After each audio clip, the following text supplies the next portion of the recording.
Hindi lang daw refreshing na inumin ang sabaw ng buko, pwede rin itong pampasarap sa mga lutuin. Pagkatapos naming magpakahirap sa pagkuha ng buko, syempre kailangan kumain naman kami.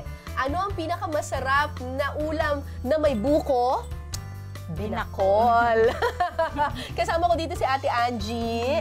Ayan, magluluto kami ngayon ng chicken binakol. Alright. Pero parang kakaiba itong manok na gagamitin natin. US Selkie. Wow, US, di ba? Maitim. Opo. Maitim Black po talaga yung meat niya. Ito yung tinatawag nilang silky chicken. Opo.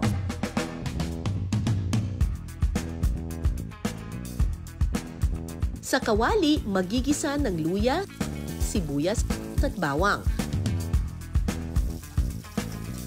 Sunod na ihahalo ang manok at palalambutin ito sa loob ng 15 minuto. Itong chicken binakol, para lang naman siyang chicken tinola rin. Pero ang pagkakaiba, medyo may manamis-namis siyang flavor kasi imbis na tubig, ang ginagamit dito ay sabaw ng buko.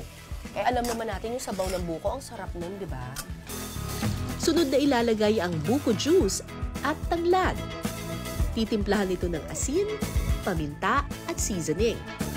Sunod na ihahalo ang laman ng buko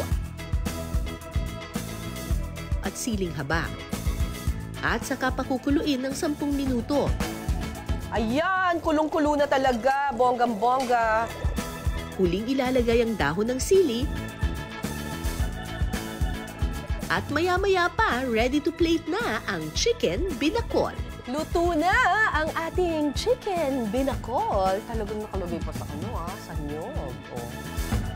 Pasado kaya sa panlasa? Tikman natin yan mamaya. Matapos mapalaban ang aking braso sa pag-akyat sa puno, Ito na, hilahin na to. at sa pagsungkit sa buko, oras na para tikman ang reward sa ating paghihirap. Sulit naman kaya ang pagod natin?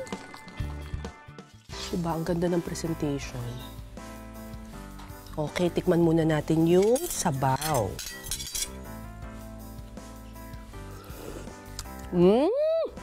Ang sarap ng sabaw! Lasang-lasa mo yung tanglad. Tapos medyo manamis-namis siya. Gawa ng ng buko nga. Eto ito ang pinaka-paborito ko yung atay. Tapos ito nga yung silky na manok. Panalo!